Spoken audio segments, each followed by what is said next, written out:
E gati një vit më parë, Vjosa Osmani ishte përfshirë në një incident me pjesëtarët e sigurimit Maqedonas në aeroportin e Shkupit në Maqedoninë e Veriut. Sjelljen e këtyre pjesëtarëve i quajti jo fort e këndshme kryeparlamentarin në Parlamentin e Shkupit, Afrim Gashi.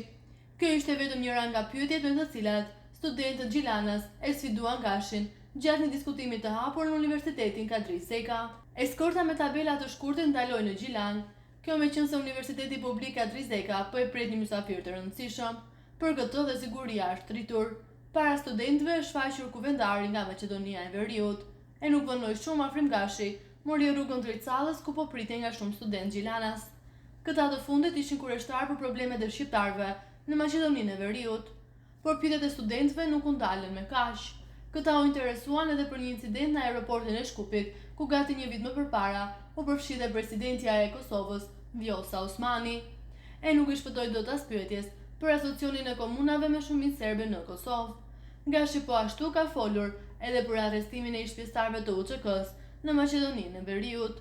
Diskutimi i hapur me studentët, ish diplomat dhe analist, zgjati gati 2 orë. Kryetari i Kuvendit Maqedonas Afrim Gashi ka thënë se e ka ndërhyrë në incidentin në aeroportin e Shkupit me një gusht, ku përfshi presidentja e Kosovës Vjosa Osmani, vetëm për të shmangur një incident diplomatik.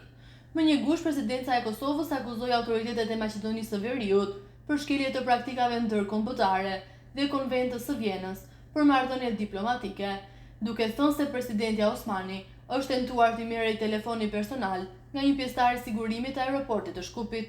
Presidenca kosovare deklaroi se për këtë incident kanë njoftuar kryetarin e Kuvendit të Maqedonisë së Veriut Afrim Gashi, të cilin e falenderuan për ndihmën e ofruar.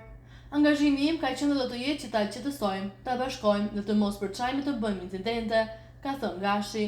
Më një gusht, Ministria e Brendshme e Maqedonisë së Veriut tha se në aeroport kishte shkuar një pjesëtar i sigurimit të Gashit që ishte polit dhe filluan të kërcënojnë punëtorët e aeroportit dhe të pyesin se kush i kishte shkaktuar problem presidentes. Por Gashi deklaroi më 2 gusht se kushdo ka tejkaluar autorizimet duhet të mbajnë përgjegjësi.